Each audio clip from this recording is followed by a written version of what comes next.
Біз де осылай ғашық болғанбыз. Студент кезіміздегі біздің замандастарымыздың ғашықтық сезімі, махаббаты туралы жазу қиынның қиыны. Қанатсыз-ақ алып ұшқан мөлдір сезімдерді, жүрек дүрсілін, махаббатыңның жауабын күту, қосылу қуанышы мен айырылу азабын сөзбен айтып, немесе жазып жеткізу мүмкін емес. Дегенмен бір досымның махаббатын бейнелеп көрейін. Бір күні Шағабутдинов көшесін бойлап жатақханаға беттеп келемін. Алдымда екі бойжеткен кетіп барады екен. Асыға басып. Қуып жете бере тіл қаттым. Қыздар, сіздермен бірге жүруге бола ма? Әрине. Екі қызбен таныса келе білгенім шет тілдер институтында оқиды екен. Бірі Жезқазған өңіріндегі Байқоңыр ауылынан, екіншісі қайда екені ойымда қалмапты. Алғашқысы кісіні өзіне тәртіп тұратын бір беймәлім мінезі бар сияқты көрініп, көңіліме ұнап қалды. Олар театрға барғанды ұнататын сөз арасында айтып та қалды. Маған да керегі сол. Ұтымды сәтті құр жібермей, келесі күні театрға шақырдым. Олар да сәл ойлана келісті. Ертесіне таңмен жеделдетіп Әуезов театрына 3 билет алдым да кештетіп қыздар жатақханасына жеттім. Қыздар да сөздерінде тұрып театрға келдік. Сол күнгі қойылымда «Ана жер, ана» спектаклі екен. Сабира Майханова апамыздың ойынына қыздар ағыл-тегіл жылап шықты.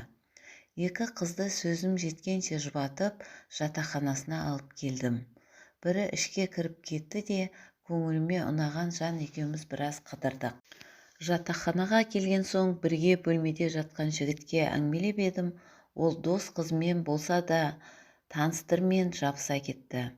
Келесі күні кеште қыздарға екеуміз келдік. Жаңағы қызды көрісімен қасымдағы жігіт ескерткіш сияқты қатты да қалды. Тіпті не болды деп сұрап та үлгермедім. Бұрылып алды да кетіп қалды. Ішке келсем, досым кереуетте бөк түсіп жатыр. Себебін сұрасам үндемейді. Әрең түрткілей сұрап сөзге тарттым. Сөйтсем, ол қызды менен бір ай бұрын көрген. Содан бері өлердей ғашық екен. Жатты да жалынды. Сенің қызды көргеніңе 3-ақ күн болған. Ал мен оған біраздан бері сыртынан ғашықпын. Мен онсыз өмір сүре алмаймын. Мен де ол қызды ұнатып қалғанмын. Біразға дейін ыңғай бермедім. Бірақ оның көзіндегі ғашықтықтық от жалынын көрдім, шыдай алмадым. Енді ол қызға досым бара бастады. Ал мен оның кездесуден кейінгі әңгімесін асыға күтемін де құмарта тыңдаймын. Мүмкін досым бас тартар, немесе қыз оны кеудесінен итерер деген ойда қылаң беріп қояды. Алғашында ол барып жүргенде үнемі мен сұрайтын болыпты. Әр түрлі ойдан құрастырған сылтаулардан кейін маған суыған да шығар, бірақ досыма кездесуге де шықпай қойған. Ал ол болса ғашықтықтан шынымен аласұрды. Алдымен қыздың суретін алып келіп, кереуеті тұсы жарға іліп қойды. Кейін ол суретке екі қолын кеудесіне қойып, құдды Будда дінінің табынушысы сияқты табынуды шығарды. Кешке маған кездесуге шықшы, жаным, күнім, бірақ көрінші, тыңдашы менің сырымды. Кейін ол табынуды жыр жолдарына да ұласты. Қыз шықпай ашуланып келгенде ызадан Махамбеттің мақамымен жырлай жөнеледі. Қыз емессің, қасқырсың, қас албасты басқырсың, достарың келіп табалап, сүйгенің сені басқырсын деп кете барады. Сәлден кейін ашуы басылып, суретті аймалап кешірім сұрайды. Жаным-ау, менің жаным-ау, айтылмай жатқан әнім-ау, ашылмай жатқан сырым-ау, жазылмай жатқан жырым-ау. Жігіттің де егіле сезімге беріле, махаббаттың азабына желіге ғашық болғанын алғаш көргенмін. Мұндай сезімді үнді киноларынан көретінбіз, немесе кітаптардан ғана оқығанбыз.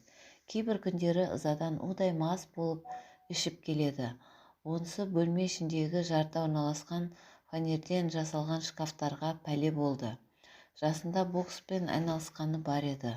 Соның пайдасы ма, фанера шкафтарды түгел соққылымен тесіп шығады. Ертесіне бәрімізден кешірім сұрап, тесіктерді фанер әкеліп жамайды. Оқу тіпті жайына қалды. Қызбен сөйлескеннің ертесіне барады. Кездесу болмаған күні оятуға да батпаймыз. Тас бүркеніп жатып алады. Кеште жігіттер болып жиналып келіп, ол сені сынап жүрген шығар, еңсең түспесін деп жұбатамыз. Көңілін аулап, гитара тартып өлең айтамыз. Және ол кездегі біздің өлеңдеріміз де кілең ғашықтық жыры ғой. Үнсіз тас бүркеніп тағы да жатып алады. Қызды вахтаға кіре беріске жүздесуге шақырса шықпайды. Хат беріп жіберсе жауап жоқ. Оның жатақханасы біздің жатақханаға қарсы орналасқан еді.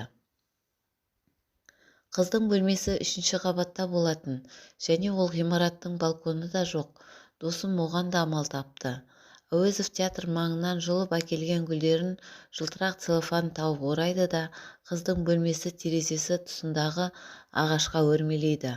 Қасындағы құрбылары шықсайшы, ең болмаса гүлін алсайшы, ана байқұс құлап өледі ғой деген соң ғана қыз амалсыз әуелі терезе арқылы, кейін кіре берісінде шығып ұсынған гүлін алатын болды. Сөйте қыз жібіді-ау деймін. Кездесетін, киноға, театрға, циркке, тағы басқа жерлерге баратын болды.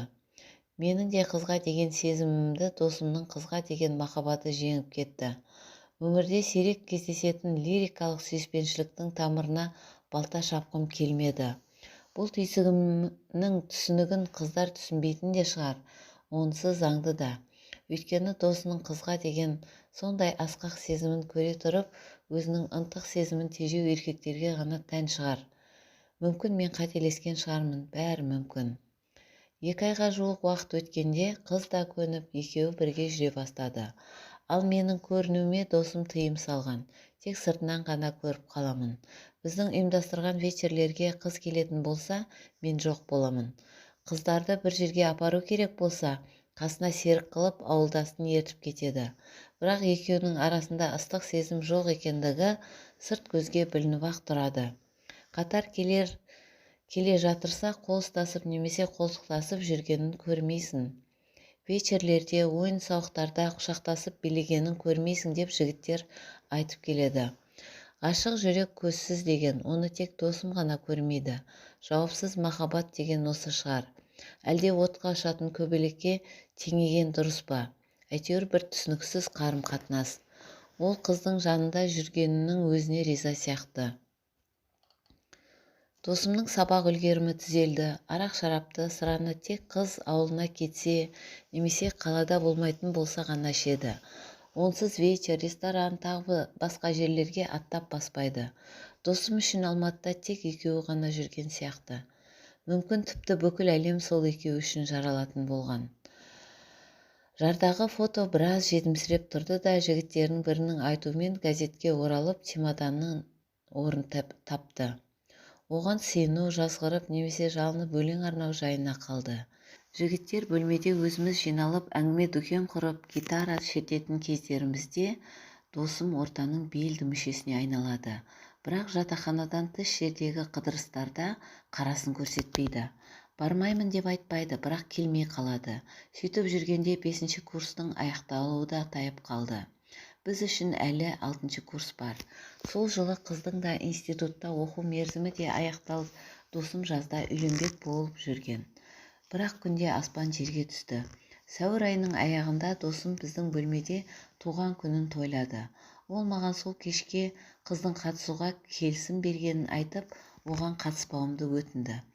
Ойыма ештеңе алмастан келісім беріп, кеште келесі корпустағы курстас жігіттің бөлмесіне кеттім. Қырсыққанда жүріп жүрген қызыммен түскен фотосурет кереует жанында жарда ілулі тұрған. Соны алып тастау менің де, досымның да ойына келмеген. Қыз бөлмеге кіргеннен содан көз алмапты. Оны кейін кеште бірге болған жігіттер айтты. Содан біздің бір жігітпен вальс билеп жүргенде құлағына сыбырлап мені сұраған. Ал ол жігіт біздің арамыздағы оқиғадан хабарсыз. Менің қай бөлмеде кеткенімді айтып қойған. Кешкі 11-лерде мен тығылып жатқан бөлменің есігін біреу қақты. Бөлмеде менен басқа ешкім жоқ. Ұшып тұрып есікті ашып қалсам, қыз тұр. Мені көрді де егіліп жылап жіберді. Мен есік ашқан күйімде қалшиып үнсіз қалдым. Ол да үнсіз. Ол сұмдық әдеміленіп кеткен екен. Оны 2 жылдан бері бетпе-бет көріп тұрғаным осы. Қолың шаштары иығына төгіліп түсіп тұрды. Ұзын бойлы, көп сөйлемейтін, сабырлы, ойшыл қыз болатын. Кірпігінің ұзын екендігі бота көздерін жұмғанда білінетін. 2 көзінен аққан жас әдемі қыр мұрнының 2 жағымен жағалап құйылып тұр. Сол бейне әлі көз алдымнан кетпейді. Содан кілт бұрылды да түп-түзу аяқтарын тез-тез басып кете барды. Әттең, досымның көңілін қимай үлкен әбестік жасағанымды сонда түсіндім. Бірақ бәрі кеш еді. 1 май мерекесі қарсаңында қаладағы әпкесінің үйіне кеткен қыз бір жігітке күйеуге тигенде пәтер жалдап жатақханадан шығып кеткен. Оны қасындағы қыздар досыма айтуға батпаған. Ал досым күнде қызды тосып жатақханаға барады. Күн ары әпкесінің үйіне барады. Есік қағып үйінен сұрауға ұялып, сыртында тұрып қайтып келеді. Ол қызды 1 май мен 9 май арасындағы демалысқа ауылға сұрап кетті деп естіген сыңайлы. Фото чемоданнан шығып жардағы кілемшенің жоғарғы қыры ортасынан қайта орын тепті. Тіпті бұл жолы әйнекті рамаға орналасып бір байып қалды. Оның орнында тұрған чеканкалар біздің жаққа көшті. Ыңылдап зарлы сағыныш өлеңдер де гитарада шертіле бастады. Жеңіс мерекесі күніне берілген демалыс күндері де аяқталды. Біз әдеттегідей ерте тұрып сабаққа кеттік. Досым мазам болмай тұр, лекцияға бара беріңдер, мен циклға барамын деп бөлмеде қалды. Ол кезде бізде клиникалық сабақтар цикл түрінде жүретін. Бір аптадан бірнеше айға дейін күніне 4-45 минуттан, яғни 2 пара бір ғана сабақта жүреміз. Түске дейін немесе түстен кейін әртүрлі сабақтардан лекциялар оқылады. Ол циклға да келмеді. Түс қайта жатақханадан кіре берісіне жақындай бергенде сыңғыр етіп сынған әйнек даусы естілді. Жатақхана 2 корпустан тұратын да әйнектен жасалған кіреберіс ортақ болатын. Әйнек дыбысы біздің корпустан және біздің қабаттан естілген соң жылдамдата басып бөлмеге келдік. Есікті ашып кіріп келсек, бөлме іші тас-талқан болып жатыр. Отырғыштың бірі терезеден қадалып тұр, бірі сынып жатыр. Үстел, кереуеттер төңкерілген. Шкафтардың есіктерінде зеңбіректердің ұңғысындай тесіктер үңірейеді. Айна сынған, шкафтағы киімдер шашылып жатыр. Досымыз өлі мас, еденде жатыр. Қолдары әйнекті ұрғаннан кесілген. Тездетіп оны жуындырып, төсекке жатқызып, бөлмені жинастырдық. Таңертең бізден қалған соң тұрып жуынып, қырынып, киініп, әдеттегідей иіс суды бұрқырата шашып, қыздың жатақханасына барған. Вахтерша орында жоқ. 1 курстың қыздары кезекші екен. Төбеден түскендей ғып, ағай, ол қыз күйеуге тиіп кеткен. Төсек орнын тапсырған, квартирада тұрады деп қойып қалады. Бұл алғашында мелшиіп қалғанда қызды ұрып жере жаздаған. Сол жерде айғай-шу болып шындықтың беті ашылған. Досымыздың мына жадысы содан келген беті екен. Содан курстастар кезектесіп оны бағып отырдық. Оянса жылап сықтау, ұйықтау үшін арақ та әкеліп бердік. Оған өмірдің өзі де қажет болмай қалған сияқты. Асылып өлуге дейін барды. 1-2 рет қыздың жатақханасына да барып ойран салды. Қайта сол кезде түсінігі бар вахтершалар тап келіп, милиция шақырмады. Олар да талай ғашықтық трагедияларын көрген шығар. Ал біз бұрынғы, біз білетін досымызды жоғалтып алдық. Өз-өзіне келгеннен кейін де құр сүлдесі ғана жүрді. Ештеңе оны қызықтырмайды. Сабағына барады, келеді. Ас ішуге де біреу шақырмаса бармайды. 6 курсты бітіргенше солай жүрді де ауылына кетті. Кейін медицинаны тастап кеткен. Үйлі баранды болды деп естім. Ес-түссіз махаббат деген осы шығар. Құрметті тыңдармандарым, егер де әңгіме ұнаған болса, міндетті түрде пікір жазып, арнаға тіркеле кетіңіздер.